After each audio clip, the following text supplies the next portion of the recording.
네, 북한 얘기 어제 오늘 시끌시끌합니다. 순위부터 확인해 보면요.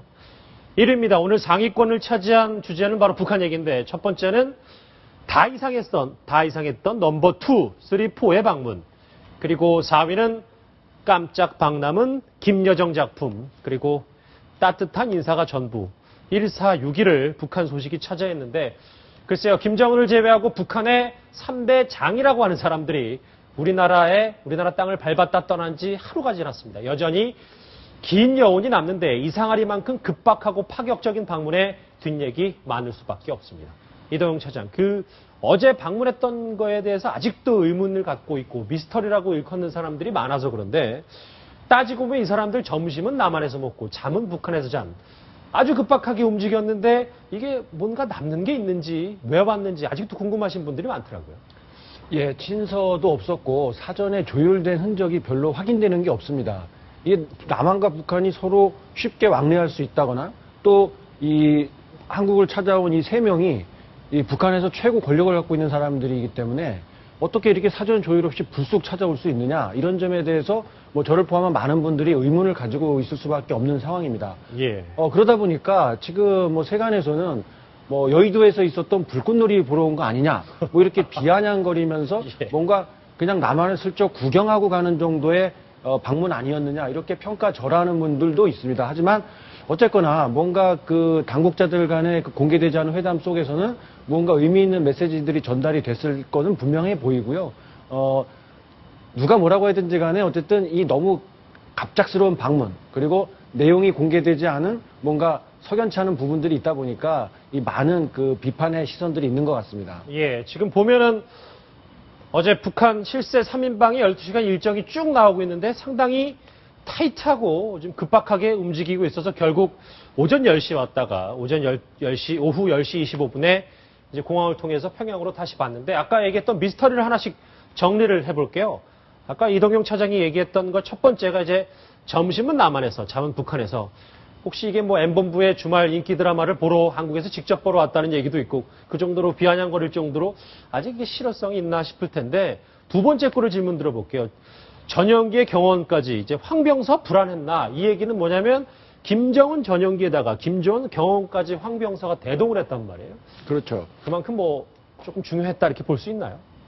황병서는 이제 그 북한의 권력 서열 2위입니다. 김정은 위원장 그 다음 가는 서열인데요. 예. 그러다 보니까 김정은 위원장이 자신의 전용기를 내줬고 지금 화면에 많이 보여지면서 화제가 됐던 그 경호원들, 이 건장한 체격의 경호원들이 있는데 이 경호원들도 김정은의 경호원이다. 이렇게 지금 알려지고 있습니다. 그래서 예.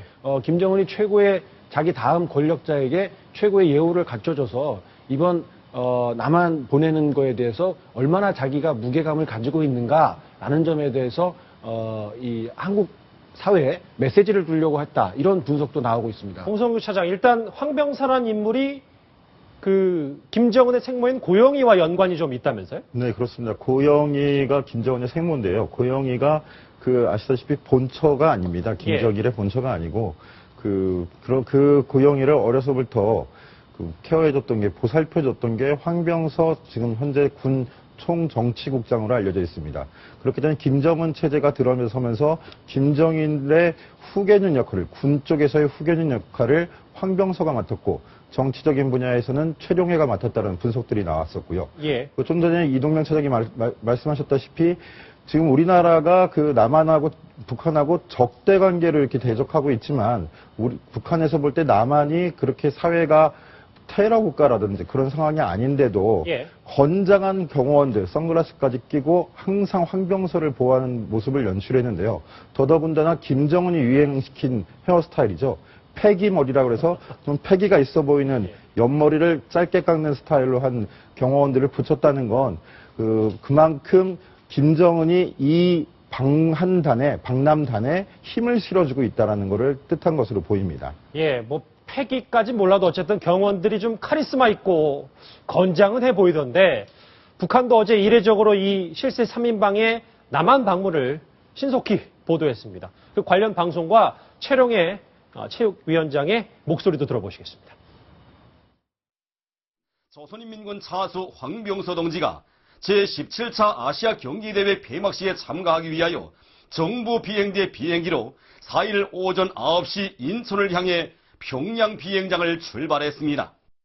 이번에 남쪽응원단 선수들이 우리 선수들을 힘없는 이런 응원은 힘이 됐고 또 우리 선수단이 이번 경기대회 모든 경기를 남측에서 잘 가장했기 때문에 이번 경기대회에서 우리도 성과를 거둘 수 있었다고 생각하면서 정통을 위한 사업에서 체육이 제일 앞서지 않았는가 하는 자부심과 긍지를 갖습니다.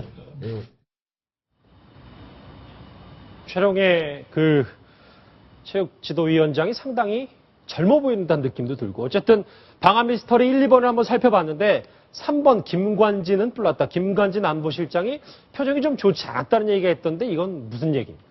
예, 김관진 국가안보실장은 그 방한한 이 3명을 만나기 위해서 식당에서 기다리고 있었습니다. 예. 오찬 장소죠. 예, 이 3명 일행은 호텔로 가서 북한 선수단을 격려해주고 그리고 남한 관계자들과 간담회를 가진 다음에 이 식당으로 옮겨오게 돼 있었는데요. 김관진 국가안보실장은 1시간 전에 식당에 도착해서 기다리고 있었는데 예. 이 호텔 안에서의 선수단 접견 그리고 간담회 시간이 길어지면서 김관진 실장이 1시간 넘게 이 식당에서 혼자 기다리고 있었다고 합니다. 물론 이렇게 기다리고 있었기 때문에 표정이 굳어졌다 이렇게 보기는 좀 어렵고요. 예.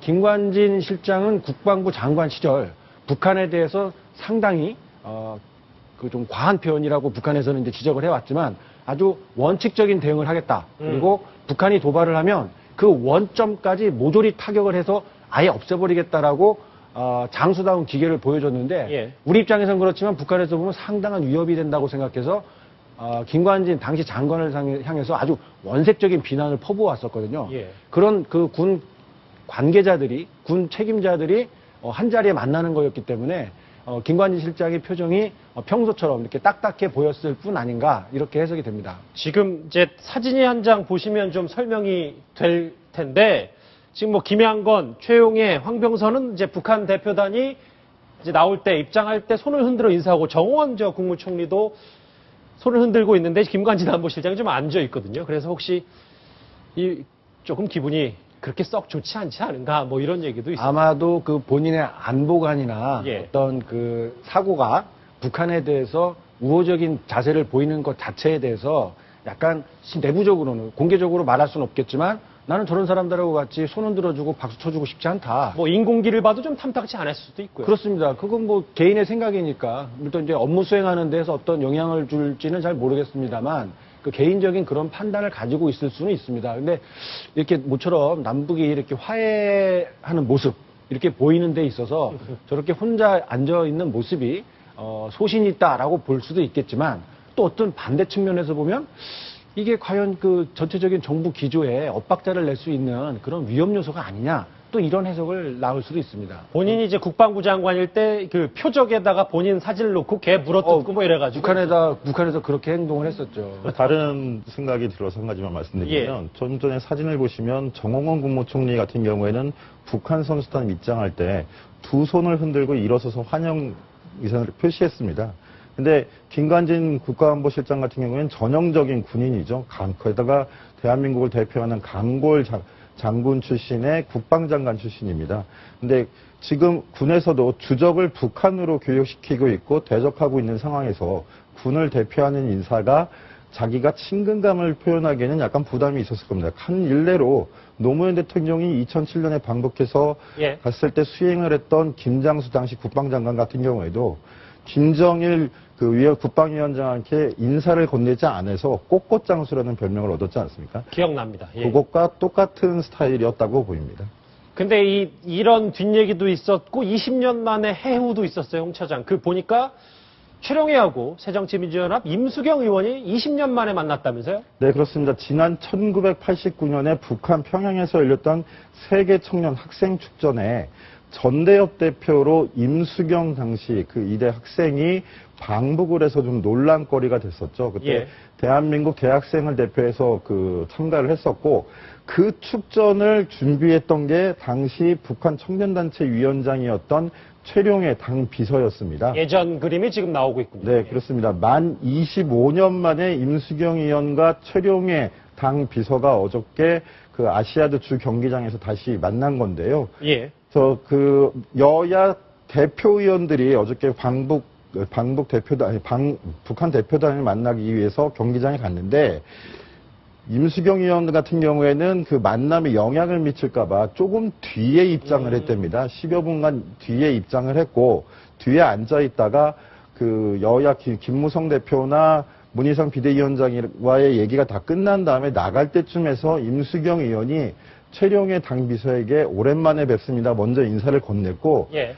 최룡해 당 비서가 이례적으로 벌떡 일어서서 자기 북한 대표단 측에 임수경 의원이다라고 소개를 하면서 임 의원한테 안부도 전하고 또 부모님은 잘 계시냐, 건강은 어떠냐 이렇게 친근감을 표시했다고 합니다.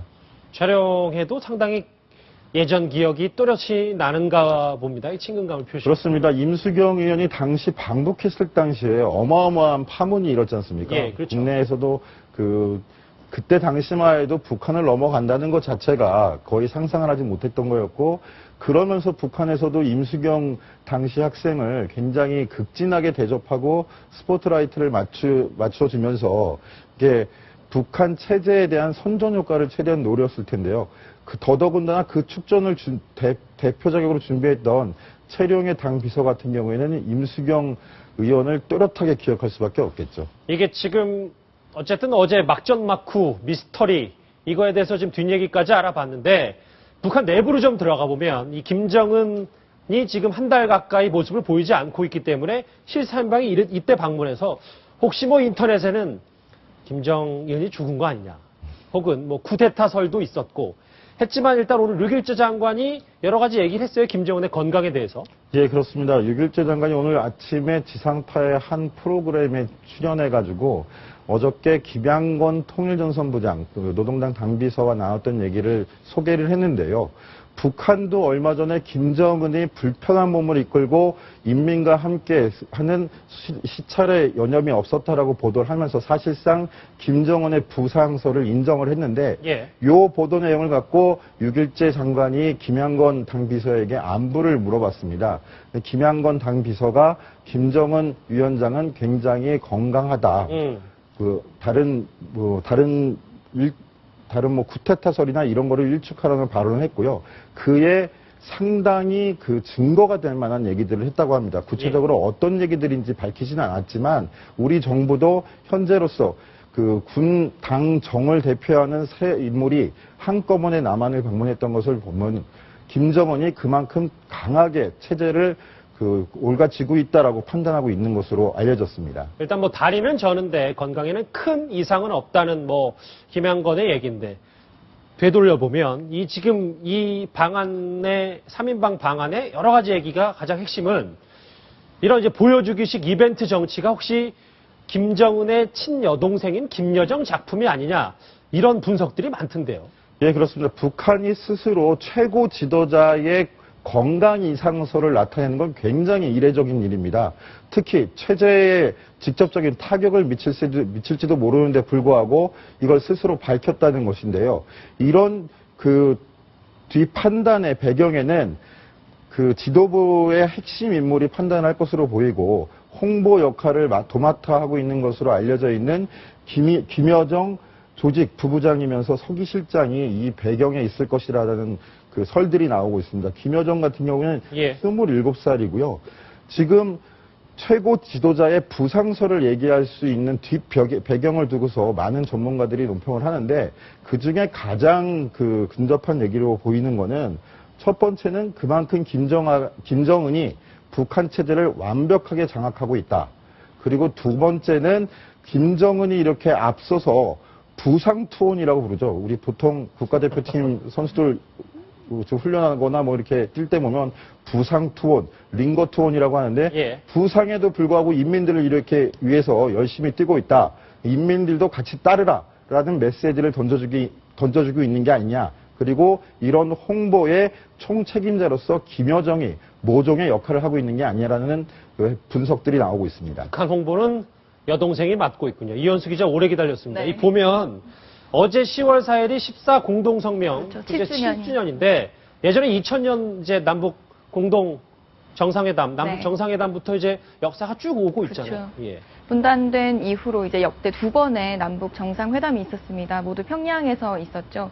어제 같은 경우는 특히 14 공동선언 7주년이어서 당시의 기억과 함께 또 한 번 정상회담이 이루어지는 것이 아니냐 이런 기대감을 불러일으켰는데요. 지금 보이는 영상은 14 공동선언이 나왔던 노무현 전 대통령이 평양에서 김정일 국방위원장을 만났을 때입니다. 예. 당시에 결과물로 14선언이 나왔고 그 전에 6.15 공동선언문을 더욱 발전시켜서 남북 간의 긴장도 완화하고 또 교류 협력을 더 해나가자, 이산가족 상봉을 하자라는 다양한 합의가 이루어졌었는데요. 그 추후 논의도 이루어졌지만 그 이후에 천안함 폭침이나 남북 관계가 경색되면서 사실상 실행되지 못한 것들이 많았습니다. 근데 이번에 북측 고위 대표단 내려왔을 때 다들 뭐 깜짝 이벤트다 이런 이야기도 많았지만 아니 이렇게 쉽게 내려올 수 있는 걸, 쉽게 만날 수 있는 그쵸. 걸 계속 전통문을 주고받으면서 접촉 날짜만 잡느라고 오래 걸리고 그렇게 할 필요가 있느냐라면서 이제 정치권에서는 뭐 남북 정상회담이 임기 말에는 확실히 힘이 빠지기 때문에 내년에라도 열려야 한다라는 야권의 목소리도 있고요. 아, 그렇네요. 여권에서는 공식적으로 대놓고는 이야기 못 하고 있지만 사실상 기대를 많이 하고 있습니다. 어쨌든 남북 정상회담에 대한 뭐 가능성과 희망은 뭐 우리 국민들도 마찬가지로 갖고 있을 텐데 이게 보면 전통문이라든지 기타 지금 다른 루트로도 연락이 가능한데도 불구하고 2, 3, 4위가 김정은 빼고 모조리 내려왔으니까 진짜 친서가 없는 게 맞냐 이런 시선도 많던데요. 그러니까 이번 만남을 보는 데 있어서 깜짝 이벤트고 뭔가 어설퍼 보일 수도 있지만 사실상 남북이 지금까지 상당한 대립과 비난을 하면서 최고조에 이르러 있었는데요. 이런 경우에는 서로 먼저 유화적인 제스처를 취하기가 상당히 어렵습니다. 제가 생각할 때는 개인적인 생각으로는 뭔가 이번 스포츠를 통한 방문이 사실상 가장 서로에게 부담이 없는 유화 제스처가 아니었나, 계기를 만드는 모멘텀이 아니었나 싶고요. 그리고 갑작스러운 화해 무드가 있지만 이제 박 대통령이 그동안 정상회담에 대해서 얘기를 한 것들이 있습니다. 예. 뭐 신년 기자회견 때 보면 박 대통령이 언제든지 한반도 평화 통일 시대를 위해서는 김정은도 만날 수 있다라는 입장을 밝혀왔었고요.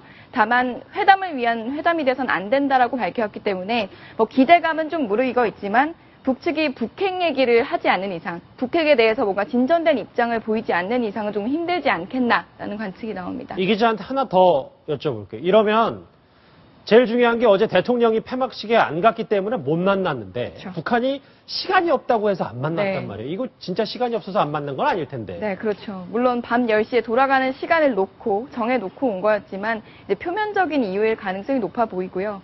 회담장에서 이제 대통령을 만날 수 있음을 우리 정부가 전했지만 사실상 북측이 거부한 걸로 보이는데요. 근데 부정적으로만 해석하기보다는 이제 이번 만남, 김관진 안보실장과의 만남에서 충분한 메시지를 얻었고 대통령의 추가적인 만남보다는 이제 대통령의 만남을 약간 마지막 카드로 남겨놓으면서 여운을 남긴 게 아닌가라는 관측이 많이 나옵니다. 예.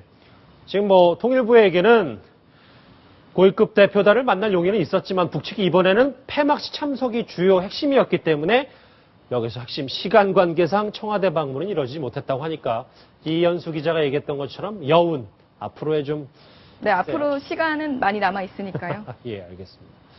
사실 북한이란 나라가 아무리 어디로 튈지 모른다고 해도 저런 기습 방문은 참 북한스럽다는 생각도 듭니다. 우리 청와대 통일부 정말 정신 안 차리고 제대로 대처하지 않으면 앞으로도 좀 계속 저런 기습과 돌발 행동에 좀 당하지 않을까 하는 조심스러운 우려도 할 수 있겠습니다.